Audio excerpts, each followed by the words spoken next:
What's up, everybody? It's your favorite show, Get a Bucket. I'm your host, Train, as usual. Hope you're all having a wonderful, wonderful day. Now, today we're diving into one of the more fascinating experiments in modern basketball. It's the second season of the Unrivaled League, and more specifically, the electric headline-grabbing one-on-one tournament that has the fans buzzing. Now, we're going to break down how the Unrivaled second season has evolved, what made the one-on-one tournament such a spectacle, who won it and why it matters, and the big question, why hasn't the NBA ever pulled this off? Now, let's get into it. So, the Unrivaled second season, so far it has been bigger, sharper, louder, right? If season one of the Unrivaled League was proof of concept, the second season really is feeling like validation. It's been pretty solid, I'm not gonna hold you. And in 2025, during the inaugural season, I did say this league might in fact be unrivaled. Because the one-on-one tournament that they got, the NBA, it's not really holding up. You know what I'm saying? NBA might be too scared to do that. Like I said, this Unrivaled League, ladies and gentlemen, has been very entertaining. Now, it was co-founded by the WNBA stars and UConn former stars, being Breanna Stewart and Nafisa Collier. The Unrivaled League was built to solve a real problem. Elite women's players having to go overseas during the offseason to earn top money and stay sharp. Because remember, the WNBA hopefully is taking place come May. Fingers crossed. We got to wait and see what happens with the CBA agreement, right? But the Unrivaled League is condensed. It has high scoring. It's player owned. And most importantly, it's been experimental. But it's been a success, I got to say, right? It's a 3-on-3 full court. 3-on-3 full court, which allows for more spacing, right? More isolation plays, more creativity. And in season two, the league actually leaned into what the fans love the most, individual brilliance. Now, yes, basketball is a team game, ladies and gentlemen, but that's where the one-on-one tournament comes in, right? Like, in one-on-one, that's arguably the purest form of basketball theater, okay? Now, let's be honest, right? One-on-one basketball, it's its most primal. No help defense, no switching, no hiding, no systems, just skill versus skill. Now, this one-on-one tournament took the league's most dynamic scorers and put them in a bracket-style showdown. The games were quick, high intensity, first to a set score format, to 11 to be clear. There's no dragging possessions, no load management. Every possession mattered. And the players took it personally. You can easily see that. You could see it in the body language, the trash talk, the defensive pride. This wasn't an all-star gimmick that we've been known to seeing. This felt like something to win. The eventual champion, Chelsea Gray, she won it all in the second season. Remember, last year was Nafisa Collier. That's right, one of the co-founders actually won it last year. It was a really good feel. Then Nafisa gets injured. I'm not saying this is the reason why Chelsea Gray won it, but Nafisa was injured. So we didn't get a chance to see her. But when Chelsea Gray played, well, ladies and gentlemen, it was pretty spectacular. We had multiple comebacks. I'm talking about, again, going to 11. She down 8-0. It looked like Chelsea about to get skunked. And then Chelsea come back and win some games. Now, I'm a little biased, right? She did come from Duke, and y'all know I'm a Duke. Y'all know I'm a Dookie. You know what I'm saying? Y'all know I'm a Blue Devil fan, right? So Chelsea does come from good stock. You know what I'm saying? But outside of college, you got to remember, this is a finals MVP as early as 2022. 4-time WNBA champion. Like, I'm a Sparks fan too, and she helped brought a championship to my Sparks. I love Chelsea Gray. So she proved three critical things. One, shot creation is still the most valuable skill in basketball. Yeah, we love to see the playmaking, which she's called point guard, by the way. Shot creation is still the most valuable skill in basketball. And also conditioning matters when there's nowhere to hide. Oh my gosh, they looked extremely tired on the court. And rightfully so. If you've ever played one-on-one, you'll get why I say that. It's very tiring. Because again, you can't hide. It's defense versus offense the entire time. And then Defense in isolation is a true art form because she played against taller players, quicker players. It didn't matter. She had to lock down and move them puppies. She had to get in a chair. People drove. She had to stay straight, try to swat at the ball occasionally. Like, it's really an art form to play defense, but also to be able to get a bucket. Now, unlike 5-on-5, like I said, where you can rely on rotations and schemes, this tournament forced one of my favorite words, accountability. And the fans loved it. Clips went viral. Debates exploded online. Matchups felt personal. It felt like it gave playground vibes, but in a professional setting. And that's why we like to see. That's what we like to see, ladies and gentlemen. So why did this work?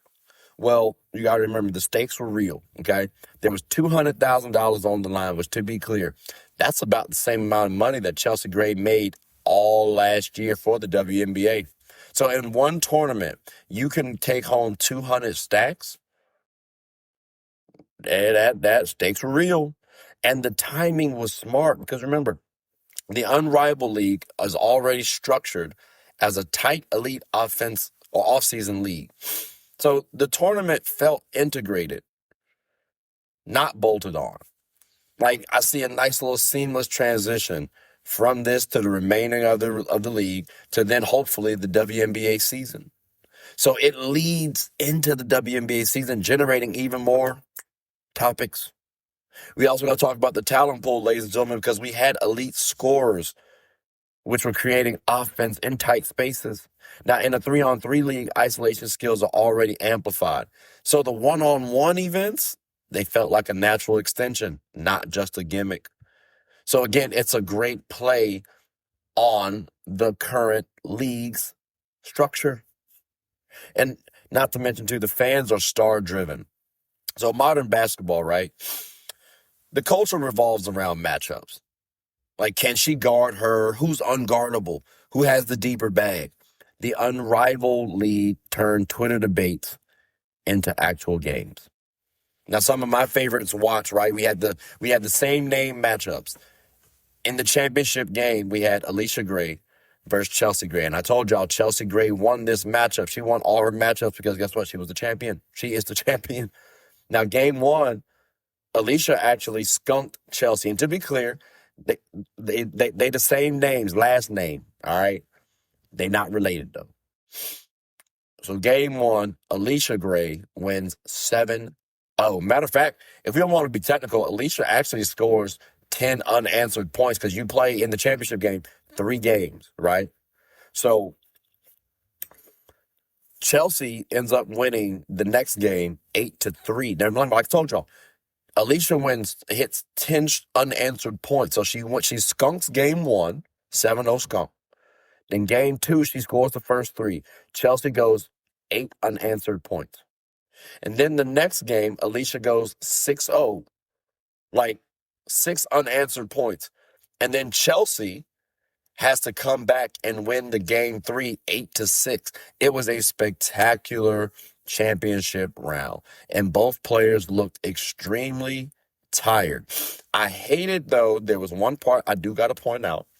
I don't know what was said, but Alicia and Chelsea were leaning over in fatigue, and they talked amongst one another.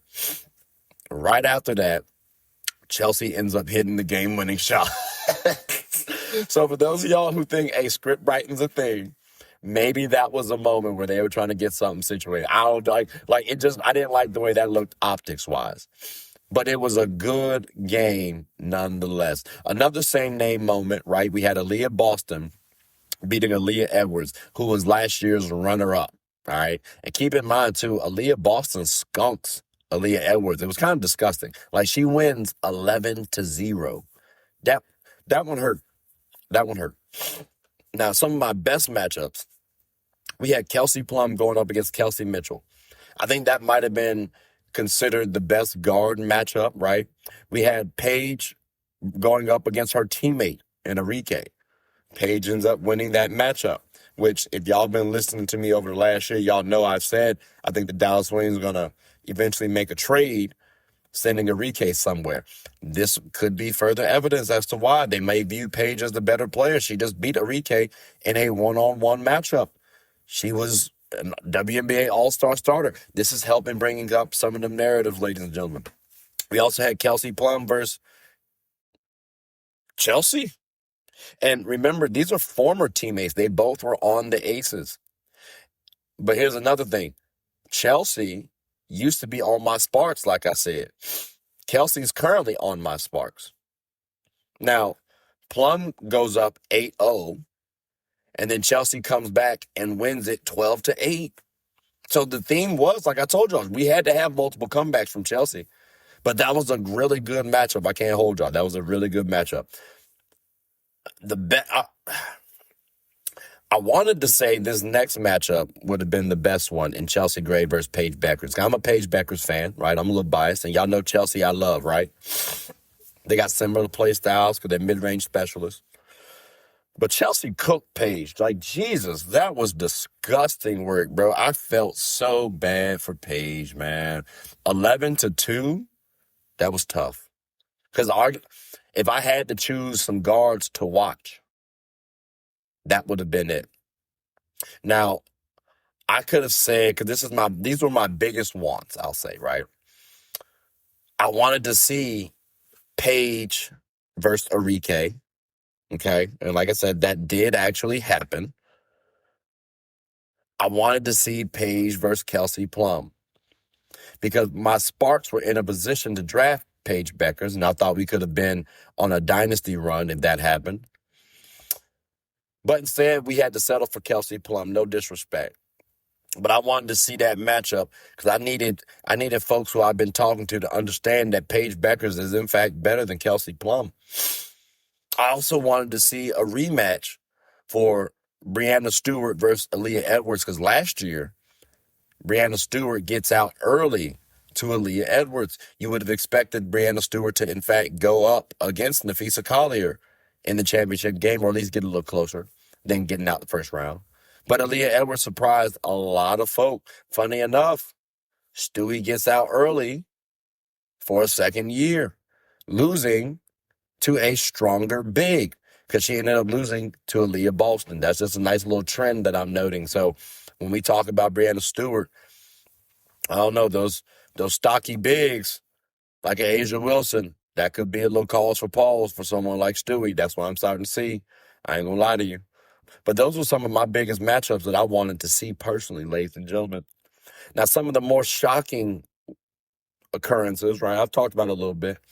The stud buds getting skunked, not winning the game. Like, I understand that. Maybe a little less on Courtney. I expected Courtney to get a little bucket, you know what I'm saying? Get a bucket and be able to move them puppies on the defensive end. But she got skunked. Again, that means 0 points. By Veronica Burton, who is no slouch, to be clear. But 0 buckets made? Courtney, that's tough. And then Kelsey Plum skunks Heidemann, Natisha Heidemann. I can almost understand Natisha Heidemann, but even she's able to get a bucket. So, dang, that's kind of tough. Now, another most shocking scenario was Ray Burrell in the quarterfinals. Because the journey that she did to get there, beating Ryan Howard in the first round. Now, I said that Breanna Stewart lost round 1, so that's not an indictment on players. Remember, it's still 1v1. Anything can happen. But beating someone like Ryan Howard, who I throw up into the WNBA top 10 rankings. And then after that, beating Sonia Citron, who is now a sophomore into the league. But she had a stellar rookie season. That was impressive.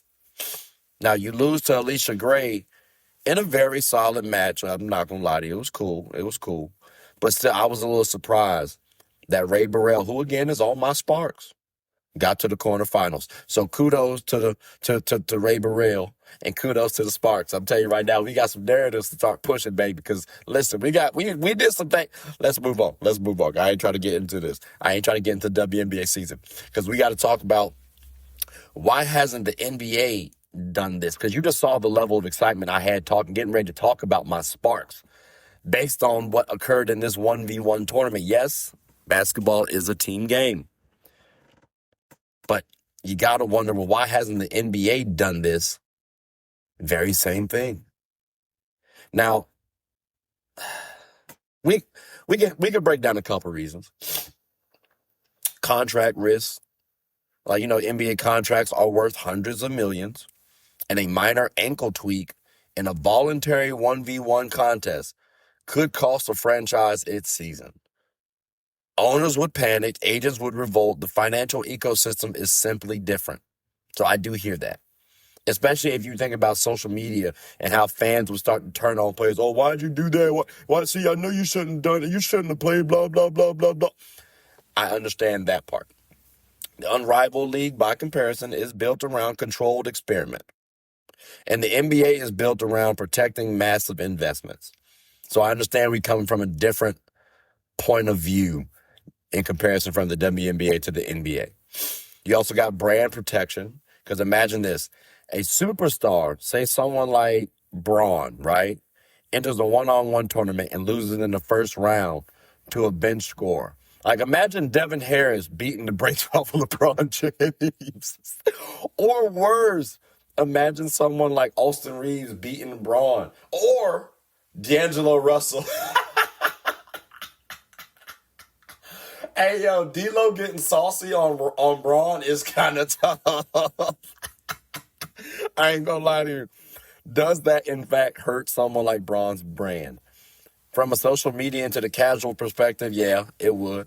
And maybe to some hoop heads, that would maybe like knock Braun off the pedestal of, the GOAT discussions, right? Oh, he lost to D'Lo. How could we call him? You know what I'm saying? Like, Jordan never lost 1v1. Kobe never lost 1v1. I could hear those being said. I could.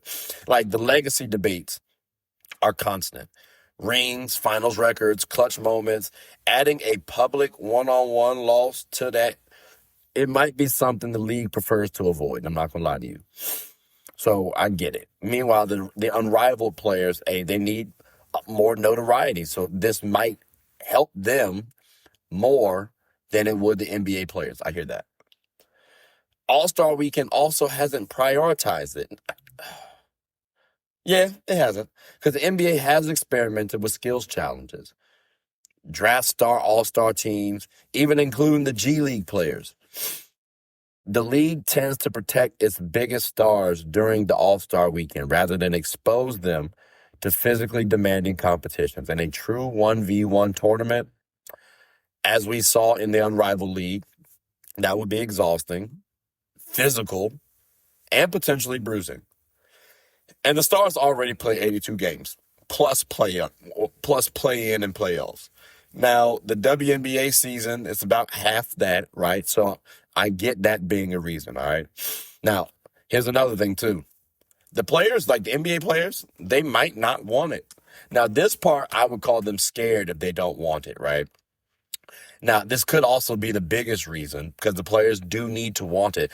And I would be curious if they would entertain it now, especially after how the NBA All-Star Weekend, the current one, the 2026 one, the 75th one, that seemed to be a little more entertaining, a little more investment. So I do wonder if they would do this now because these young guns seem to be a little bit more amped than what the old heads did. Now, the superstars, they gain very little from participating and risk a lot. If you win, people say you were supposed to. If you lose, it becomes content forever, by the way. So again, I do get why the players might not want to, but that also speaks to fear, being a little scary, just saying. So could the NBA ever do it? I think so. Because like I said, the appetite for this is there for the NBA fans. And you're getting that from the WNBA experiment.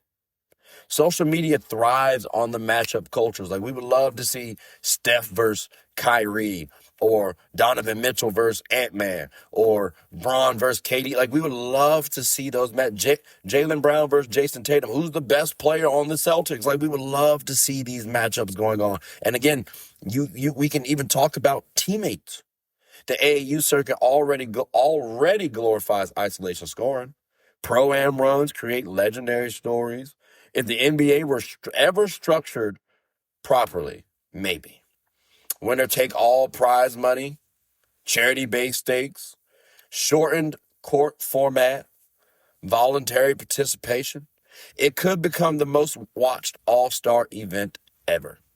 But it will require buy-in from the league's top players. Like, you got to see Nikola Jokic, Giannis, Shea, Luka, Ant-Man, Wemby, KD, Steph, Braun. Like, you got to see players buy in.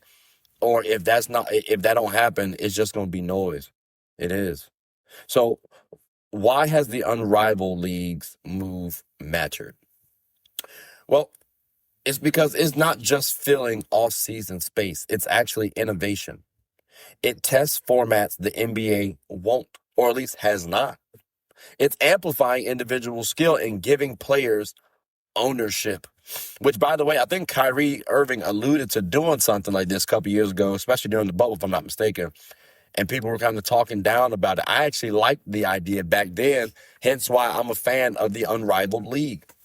And not to mention the one-on-one tournament might be the most important experiment yet, because it answers questions that fans have asked for decades. What if we just let them go at each other? No screens, no help, no excuses, just hoops. I love it. So here are the biggest takeaways, ladies and gentlemen, as we close up this episode. The Unrivaled second season shows that women's basketball isn't just growing, it's actually innovating. The one-on-one tournament didn't feel like a sideshow. It felt like a preview of where fans' engagement might go next. And whether the NBA ever follows suit or not, one thing is clear. The appetite for pure competition is stronger than ever. Now, let me know who you would want to see in an NBA one-on-one tournament, because I think that could be pretty smooth. Matter of fact, I might even make that an episode.